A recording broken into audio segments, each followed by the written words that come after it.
የአዲስ ምዕራፍ ሰዓታችን ላይ ደርሰናል። የዛሬውን ባለ ታሪክ አይተን እንመለስ።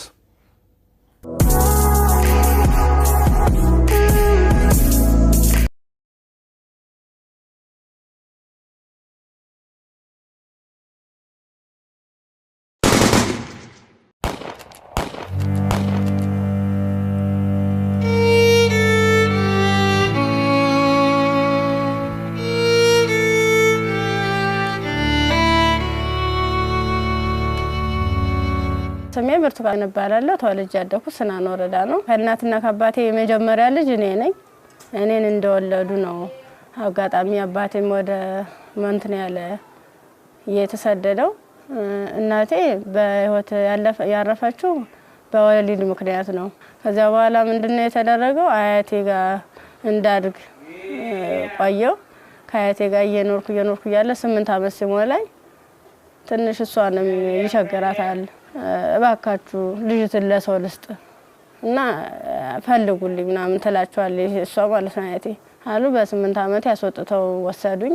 ከዛ እሱ የሁለት ልጆች አባት ነው፣ አንድ ሴትና የአንድ ወንድ እና እነሱን እያሳደኩኝ ልብስ የምሳጠብ የልጆችን ማለት ነው ካልሲ ያጥባለሁ፣ ወጥ እንድሰራ ሙያ እንድለማመድ እነሱ እያበረታታችኝ ሴትዮዋ ኢቭን በዓላት ራሱ ሲኖር ማንኛውንም ነገር ሲኖር ለልጆቹ ልብስ ሰርፕራይዝ ይገዛላቸዋል አውደ አመት ምናምን ሲመጣ። እኔ ደግሞ ሴትዮዋ ከምትለብሰው ልብስ ተቀድና ጣጣጣፋ ጥንጥዬ ነበርኩ። እንትን ብላ በመኪና እንኳን አይሰፋም፣ እቤት ነበር በመርፌ ተሰፋው ነበር። እሱን ለብሼ ሄዳለሁ። ጫማም የተወረቁ የወደቀውን ልጆች ተጠቅሞ የጨረሱትን እሱን ሰጎትት ምንስል የባለም እንደዛው እየተማርኩኝ እያለ የሆነ ደረጃ ተሸላሚ ሆንኩኝ። እስከ 8 ደረስኩ። ከ8ኛ ክፍል በኋላ የሆነ ስራ ምቢት ልብስ የሆነ እየተጎረመስኩ ስመጣ ስራው እያያዘኝ ትምህርቱም እያያዘኝ እየከበደ ሲመጣ ስራዬን ለሊቱ ሙሉ ሰዓት አንተደላለሁ አልተኛም ነበር። 24 ሰዓት ነበር። ከዛ ዩኒቨርሲቲ እንታ 12ኛ ክፍል ጨረስኩ። 12ም ያው 392 አመጣው። ውጤት ከመጣ በኋላ ወደ ዩኒቨርሲቲ ተመደብኩኝ።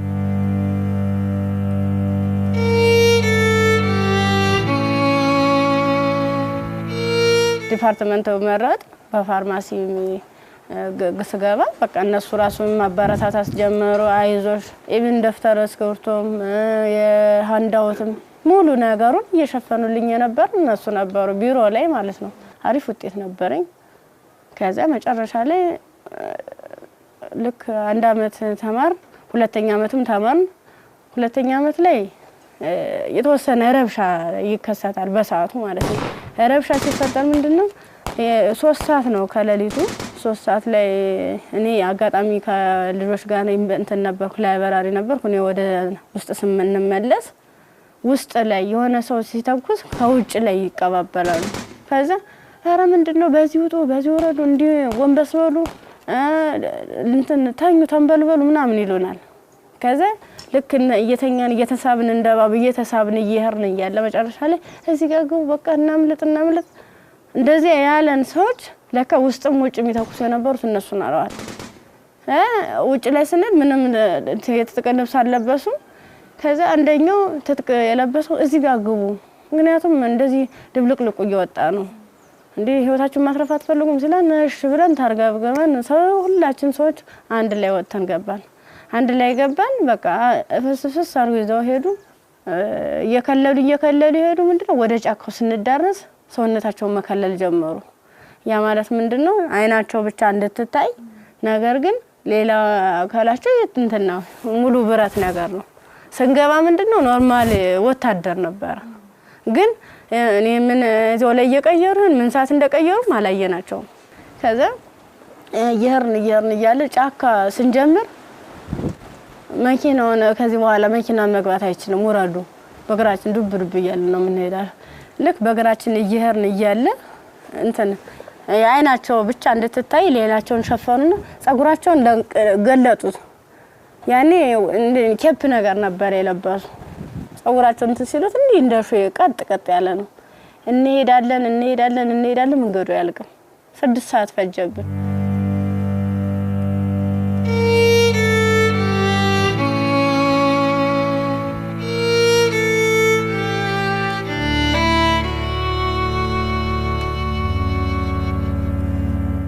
መረስ አይቀርም ስንደርስ ምንም ነገር የለም ቤት የለም ምን የለም በቃ የሆነ ሜዳ ነገር አለ ትክክለኛ እንትን ማለት ነው አረንጓዴ ነገር አለ እዚህ ጋር ስፖርት ስሩ ይሄንን ስልጠና መውሰድ አለባችሁ በዚህ ነው አሁን ያመጣናችሁ ምንድነው እናንተን ፈልገናችሁ ነው በቃ ለትጥቅ ስለፈለግናችሁ ስልጠናዎችን መውሰድ አለባችሁ መማር አለባችሁ ከዛ ሳናቸው ይዋን እያደር ትንፍስ እንዳትሉ እና ዳቦ ሲሰጡ እንደ ዳቦ ነው እንደ ንስ ይያሉ ነው እንደዚህ የሚወረወሩልን ማለት ነው አይጠጉንም ሁሉ ከዛ ይወረወሩልን እያነሳን እንበላለን ያው ሆድ አይደለም ይርበናል ምን ጠጣው ውሃ ስናጣ ደግሞ በለበስነው ልብስ እየዘፈዘፍን ምንጭ ነገር እናገኛለን ወራጇ ዝም ብሎ ቆሻሻ የተገደበ ነገር እናገኛለን እሱን ልብሳችንን እንዘፈዝፍና እንዲ ለመጥለቅም ስለሚቀፍ ልብሳችንን ዘፈዝፍና ልብሳችን እየጫመቅን ነበር እንደዚህ ያንጠፈጠፍን ነበር ልብሳችን እየመጠጥን ምንጠጣ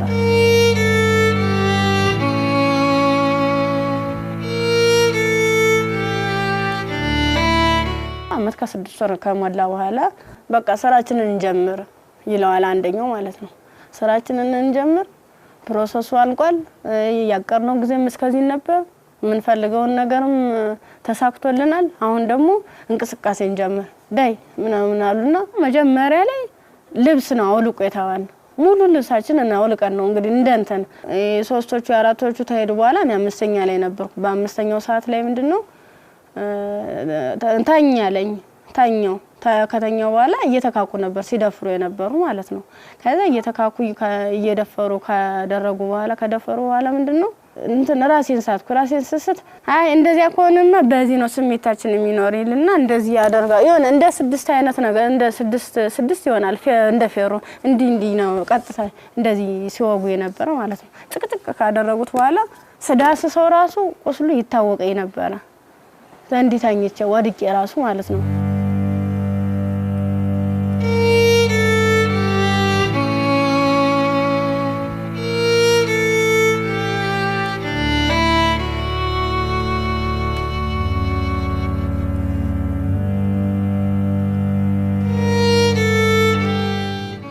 ካንገተ በላይ ደግሞ እንትን በምንድነው ጭንቅላቴ ነው ሁለት ሲመታኝ የኛው ተከፈተ ጭንቅላቴ ማለት ነው እንደዚህ ያድርጓል ማለት ነው ሌላስ ምን ይሻላል ከዛ የሆነ ሚንትን የሚልም ነገር አለ ቢላ ማለት ነው በሱ ይፈቀፍቀዋል ጻጉሬን ማለት ነው ሲፈቀፍቅ እየደማ ነበር በዚህ ሚተለትላሉ እንደምላጭ አይነት ነገር ይዘዋል የሁሉ ትልትል ነው ይሄን ማህፀኔ ከተጨቀጨቀ በኋላ ምን ማለስታውስ ሜትታል ምን ሆነ ግን ምንድነው በስድስተኛ ቀና በየንተሰል ምንም ነገር የለም ከጎኔም ረሳለ ከጎኔም ልጅ ተርትላለች በቃ ከሷ የተሻልኩ ስለሆነ የለበስኩትን አረቄን ልብስ ሙሉ ጫርጊያው ልቄ እንትን አሰርኩት ተንትኑ ጋር አጣብቂያ አስሬ እየጎተትኩ ያ ማለት ምንድነው እኔ ሙሉ አካል ስላለኝ ነው ያንስ አድርጌ ነበር እየጎተትኩ ይተላቀስ ርያል በቃ አርቃንሽን ሆነሽ በጣም ነው የሚያሳዝነው ቁምጣ ነበረችኝ ቁምጣዬን ደግሞ ያላስለብሰኝ ያለ ቁስሉ ማለት ነው እንዲ ክፍቱን አርጌ ልብሴን ግን ሙሉ ቃኔ ለሷ ለበስኳት የለበስኳት አንድ ቀሚስ ነበርና ቁምጣ ከስር ለብሼ ነበር የለበስኳት ልብስ በቁምጣዬ ማሰር አልቻልኩም አውልቄ ሁሉ ሞክሬያለሁ ሙሉ ደም ማለት ነው ከዛ በሷ አሰርኩና የወጥኩ ሰል ገሩ ይመጣሉ በሰዓቱ ማለት ነው ከዛ እንዲታ ያንዘላዘሉ እንትን ብላ እንደዚህ ተሸክሙ ያንዘላዘሉ ይዘዋት ይሄዳሉ ሀይዟ ሲሄዱ እኔ አልሰማማ እንትን አለልም በቃ እንዳንችልስ አንችልስ ገላጌ ተገኘ ብላኝ እኔ እንጂ ይብለኝ ደህል እንጂ ብዬ በጣም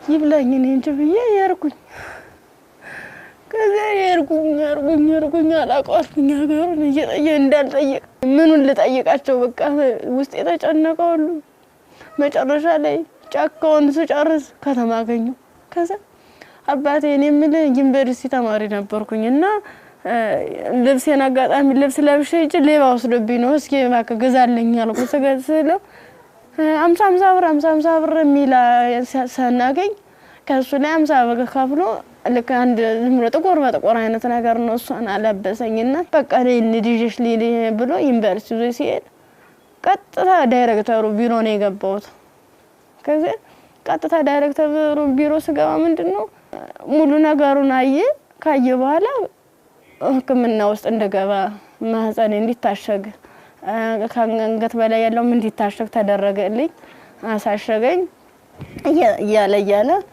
በቃ ሰለቹኝ ማለት ቁስሉም ሊድን አልቻለም እነሱም ካቅማቸው በላይ ሆነ እኔ አማራጭ ምንድነው ዩኒቨርሲቲው ትምህርት ቤቱ ፊት ለፊት መለመን ጀመርኩኝ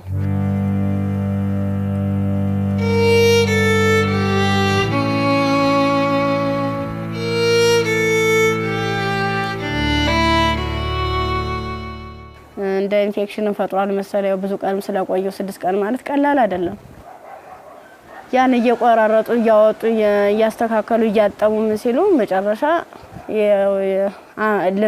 የልብም ከዝ እንዳለብኝ የታወቀም እዚያ ነው ልክ በራሳቸው መኪና ነው ወስደውኝ አምጥተው እዚህ ጣሉኝ አዲስ አበባ ማለት ነው ከዛ አዲስ አበባ ሲጠሉኝ ምንድነው ወዴት ልሂድ በቃ ህይወት መስቀልቅል ላለብኝ እብዶንኩኝ አበርኩኝ ከጊዮርጊስ ወደ ማርያም ሄርኩኝ የማርያም ቀን ነው ልሂድ እስኪ ምናምን ብዬ ሰው በሚሄድበት እየተከተልኩ ከዛ ሰል ቅድስት ማርያም ይላል እዚያ ቁጭ ብዬ እየለመንኩኝ ታገኘኛለችና ብር ተሰጠኛል 50 ብር ተሰጠች በኋላ ምን ፈልገሽ ነው ምናምን አይዞሽ ምናምን አለችኝ እኔ እኮ እንደዚህ ተማሪ ነኝ እና በዚህ ረብሻ ምክንያት ነው እንደዚህ ተፈጠረው እንዴት ላርግ እንዴት ልሂድ ብለሽ አልኳት የት ልሂድ ብለሽ ስላት አይ እንደዚህማ ከሆነ ከኒል እንትን ጤና ጣቢያ እንወሰደሽ ብሎ ጤና ጣቢያ ሲሄድ የምጥ መርፌ ሰጡ እስቲሽ አደረጉ ከተወለደ በኋላ በጣም ራበኝ በቃ ምኑን ላጥበው ማጣው ሳጣ ሲርበኝ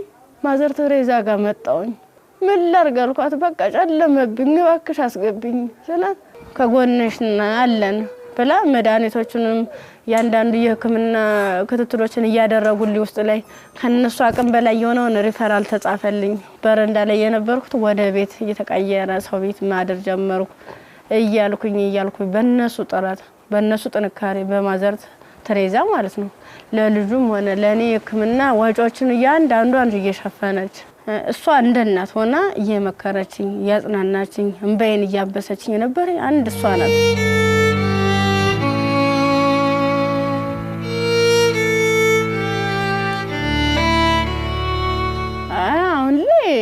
በጣም ከባድ ነው ልጁም ከፍ ያለ ሲሄድ ጡት በማጥዋት በሚችልበት ሰዓት እየደከመኝ ያመመኝ ትንፋሽ ማጣረ በቃ ድክም ይለኛል መንቀሳቀስ አልችልም ያን ያክል ማለት ነው ብዙ መድኃኒቶች ነው ወስደው የሚዋጥ መድኃኒት አለ መርፌ አለ እና እነሱን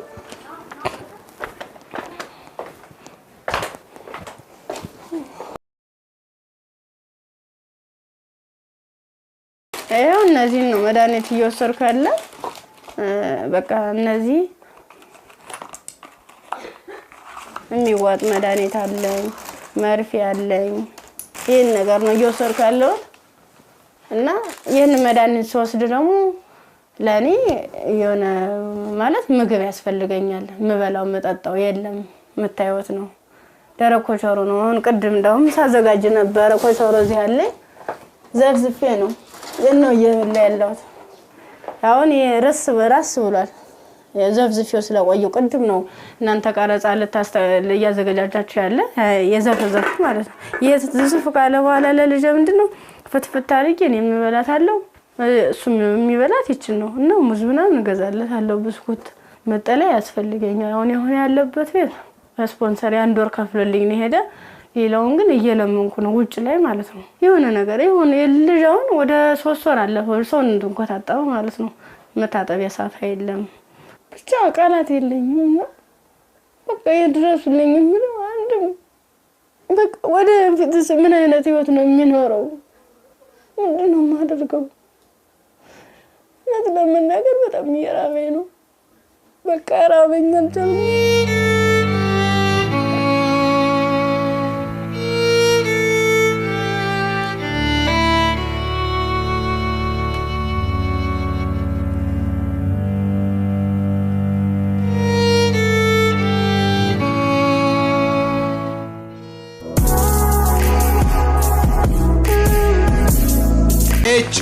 ኤች ሞተር ዘይት ለአፍሪካ መልክዓ ምድር እጅግ ተስማሚ በሆነ በጀርመን ቴክኖሎጂ በከፍተኛ ጥራት የተመረቱ ኤች ሞተር ዘይት ኤች ግሪስ ኤች ኢንዱስትሪያል ዘይቶች የአቅርቦት እጥረት አይታሰብም ኦቪድ ሪል ስቴት ልማትን ራዕዩ አድርጎ እጅግ ግዙፍ በሆነ ቦታ ላይ 60,000 መኖሪያ ቤቶች የሚገነቡበት ስማርት ከተማ ለቤት ፈላጊዎች ለማስረከብ 24/7 ሌት ተቀን በመስራት ላይ ይገኛል። ራዕያችን ልማት ነው።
ኤዲሰን የኤሌክትሪክ ዕቃዎች ኤዲሰን አምፖሎች ማከፋፈያዎች ብሬከሮች ሽቦዎች ኤዲሰን ስታቢላይዘሮችን ከተለያዩ የኤሌክትሪክ መደብሮች ያገኙዋቸዋል ኤዲሰን ታላቅ ስም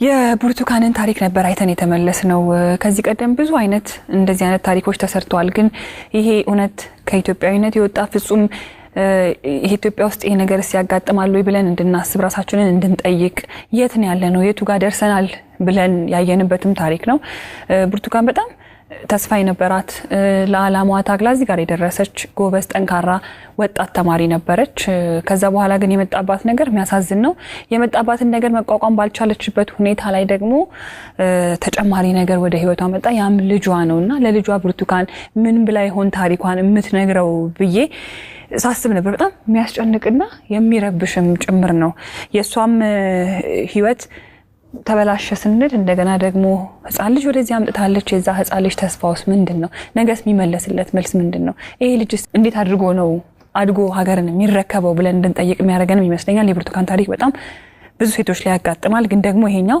ሚዘገንንና ለመስማትም ለጆሮም ለማየትም የሚቀፎ ነው ያገኘሁት ያው ሰው ስትሆኚ ተፈተኛለሽ አንዳንዴ የፈተናም አይነት አለው እንዴት ያለሽ በቃ በርግጥ ላያስችል አይሰጥም ይባላል ግን ደግሞ አንዳንዴ ከመቻል በላይ የሚሆኑ ፈተናዎች አሉና እንደ ኢትዮጵያ እንደ ሀገር ደግሞ ስታስዩ እንደዚህ አይነት ሁኔታ የሚደረግበት ማህበረሰብ ውስጥ ነው እንደ ያለ ነው በምን አይነት ሁኔታ ነው ህይወታችንን እየመራን ያለ ነው የሚለው ራሱ ሌላ ጥያቄ ነውና በጣም ከባድ ነው የብርቱካን ቪዲዮንም ቁጭ በየሳየው እውነት ለመናገር አንደበት የለኝም ከአምሮ በላይ ነው እጅግ በጣም የሚሰቀጥጥና የሚዘገንን ከመሆኑ ብዛት የተነሳ ጭራሽ እንደውም ፊልም ነው እንዴ አክቲንግ ነው እንዴ የሚያስብል ሁላ ምክንያቱም ያው ብዙ ሆረር ፊልሞችን እንሰማለን ግን የእውነት መሬት ላይ የወረደ እንደዚህ በዚህ ልክ የሚሰማ ነውር ሁላ አለ ወይ እስከ ማለትም ድረስ አለና ብርቱካን እንግዲህ ስቱዲዮ ውስጥ ትገኛለች አብረን ቆመን እንቀበላት ኳንደና መጣሽ አረፍ ወይ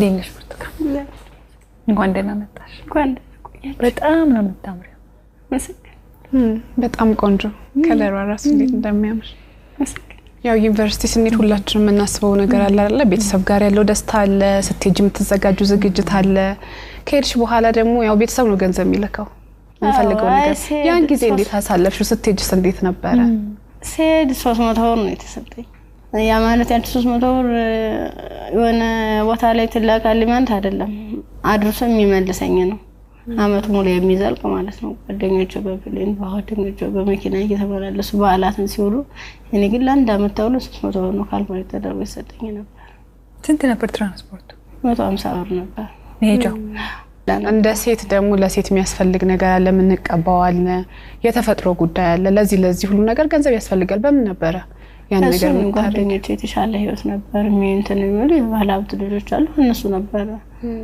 የሻር እያደረጉ እያዋጡ ነገሮችን የሚሸፍኑ ኢቭን ሞዴስ ራሱ ይገዙልኝ ነበር ጓደኞቼ ነበር ከጎን ያሉት ማለት ነው እሺ ከዛ በኋላ ያ ሁሉ ነገር አለፈና ዩኒቨርሲቲ ገባሽ ዩኒቨርሲቲ ገብተሽ ሁለተኛ ዓመት ተማሪ ሆነሽ ነው ይሄ ነገር ያጋጠመሽ እንዴት ነበር እስቲ ጊዜውን አስተውሽ ማለት በጣም ነው የሚከብድ 3 ሰዓት ላይ ልክ ከላይ ወረ 3 ሰዓት ዘጋብኝ መመለስ አልፈልግ እንደ ወጣሁኝና የሆነ ይሮራጣሉ ማለት ነው ሰዎች ስንሄድ በቃ አራ እንደዚህ ተኩስ የተነሳ ማለም ትሄዳላችሁ በቃ በዚህ ሄዱ ነው በዚህና እንትን ባሉ እዚያ ካገቡናም ሲሉን እኛ በሰዓቱ ተኛን ተቆርቁሮ ነው የመሰለን እኛ እንደዚህ ለማትረፍ ነው ብለን ተንደርድረን ራሳቸው መኪና ገባን የነሱ መኪና ምን እንደሆነ ረብሻ የሚፈጥሩ ሰዎች በመጡበት መኪና አዎ ከፍተ ነው ከኋላ 1 አመት ከ6 ወር ነው እዚያ የቆየነው ጫካ ውስጥ ምንም ነገር ሳይፈጠር አመት ከ6 ወር ምን ነበር የሚሏችሁ ትጥቀናው ልንቀየራችሁ ነው ተጣጣቃላችሁ አለበለዚያ ያሰብነው አለ እሱ እንሰራለን አብረን ምን ይሆናል ይያሉ የት ነበርስ የምታድሩት እዚህ ውጭ ላይ ብዙ ጊዜ ዛፍ ነበር እንዲታከልል ተነመለ ነበር እዛ በመጥቶንበት ጊዜ በተለይ ለሴቶች አስቸጋሪ ሁኔታ የንጽህና መጠበቂያ ማግኘት ነው ያንንስ እንዴት ነበር የምታሳልፉት የምን ንጽህና መጠበቂያ ነው መቀዘም ለንሰናክ ነበር ምንለው ከአንድ አመት ከ6 ወር በኋላ ምንድነው የተፈጠረው መጨረሻችን ላይ ሰልፍ አሳለፉን እርቃናችንን ነው ልቀው ልብሳችንን ካወለቁ በኋላ ሰልፍ ሲያዙ እኔ አጋጣሚ ከአምስተኛ አካባቢ ላይ ነበርኩኝ ግንኙነት ከተደረገ በኋላ እንዴ ሲጨቀጭቁ ራሱ በፌሮ ሲወጉ አላስታውስም ደንዝዟል ሰውነት ምን ያህል ሰው እንደተደረገ ምን እንደተደረገ አላውቅም በስድስተኛ ቀን ስናቃ እንደ ማባላ ነው የሚፈሰው እሷ ደግሞ አንድ አካል ስለጎደላት ምንድነው አማራጭ የለበስኩት ልብስ አውልቄ እሷ ነገሮቿን አስሬ ነው ቅፋ እየወተቱ ጀመረ ጀመሩ እንዳላዝላት አልችላትም ከዛ አብረን ነው ምን ሄደው አንጀ ነው ቆጥቼሻለ ድም ስትለኝ እንዲሆነ ነው ሁለት አካል ስንኩል ማን ይቀበለናል አልኳት እንግዲህ ማንም ቢሆን እንደዚህ ደም እየፈሰሰ እንደዚህ ምድሩ ሁሉ ጨልሞብኝ ነገ ወደ የተሻለ ህይወት አገኛለሁ ብዬ ነገ ወደ ጥሩ ቦታ ደርሳለሁ ብዬ አሰብኩት ልጅ በቃ በጨረሻው እንደዚህ ሲያመር እንደዚህ ሲሆን በጣም ካፋኝ በቃ ለሁሉም ማለት ነገ ወደ ስደት ነው የምሆነው ምንድነው ማድረግስ የምችለው ምን አይነት መልኩ ነው ህይወቴንስ መጠገን የምችለው አይዞሽ የሚለኝስ ማንኛው ሰው ነው በቃ አለው እንደዚህ መጨረሻ ላይ ምንድነው ጎዳና ተዳዳሪን ይሆንኩት ጎዳና ነው ወርቄ በቃ እኔ እንጂ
አንዳንድ ታሪኮች ለመስማትም በጣም እጅግ በጣም ይከብዳሉ እኛ ጋር ይሆናሉ ይፈጠራሉ ብለን እንጠብቃቸው አይደሉም።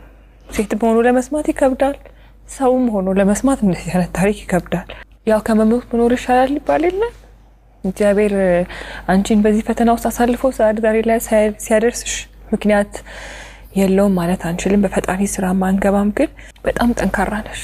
እኔ በዚህ ሁሉ ችግር ውስጥ ያየሁት ያንቺን የመንፈስ ጥንካሬ ነው። አሁን ላይ ልጅ አለሽ። ልጅሽን ስታዩ ምን ይሰማሻል? ከፋኛል በጣም። ምክንያቱም እሱ ባይኖር የኔ ያለ እንትን አይደለም ነበር ማለት ልጅ ስትይዥ ከባድ ነው። ለልጅ ስትይ እያልሽ የሆነ ትታሰሪያለሽ። ልጅ ነው እንጂ ራሴ አትይም። በቃ ምን አለበት ወይ ጤነኛ ልጅ በሰጠኝ ነው። ካልሆነ ደግሞ እኔም በሽተኛ ልጅም በሽተኛ እንዴት ነው የማደርገው?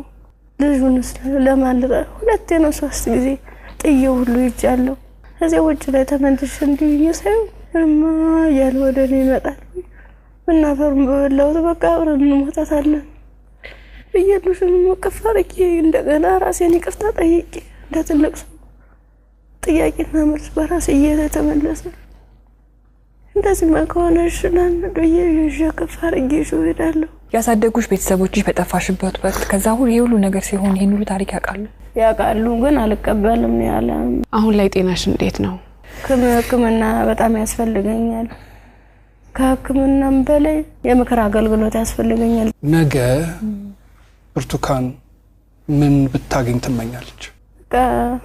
እኔ አሁን የምፈልግ አንድም በጤንነቴን የሚከታተለኝና በቃ ትምህርቴን መማር የምፈልገው ወደፊት በቃ የተሻለ ህይወት መኖር እፈልጋለሁ። ልጅን በጎን አይኑን እያየው እየተጫወትኩ አብሬ እንደ እናት እንዳባት እንደ ወንድም ከጎን ይሆንልኝ። እሱም አድርጎኝ ጠፍና እንዳያገኙ ተሻለ ህይወት እንድደርስ ነው የምፈልገው። ዛሬ ወደ አዲስ ምዕራፍ የሚያሸጋግሩሽ ስጦታዎች እኛ እናበረክትልሻለን። እንግዲህ ብርቱካን በጣም ብቻሽን በከባድ ሁኔታ ልጅሽን እያሳደግሽ ነው የምትገኘው። በመሰረታዊነት በመጀመሪያ የሚያስፈልግሽ ደግሞ የቤት ኪራይ ድጋፍ ነው። ኢቢኤስ ቴሌቪዥን ይሄንን ስለሚያምን ደግሞ የ1 አመት ያለምንም ሀሳብ ከልጅሽ ጋር ሆነሽ ራስሽን እስክትቋቋሚ ድረስ የ1 አመት የቤት ኪራይ ይሸፍንልሻል።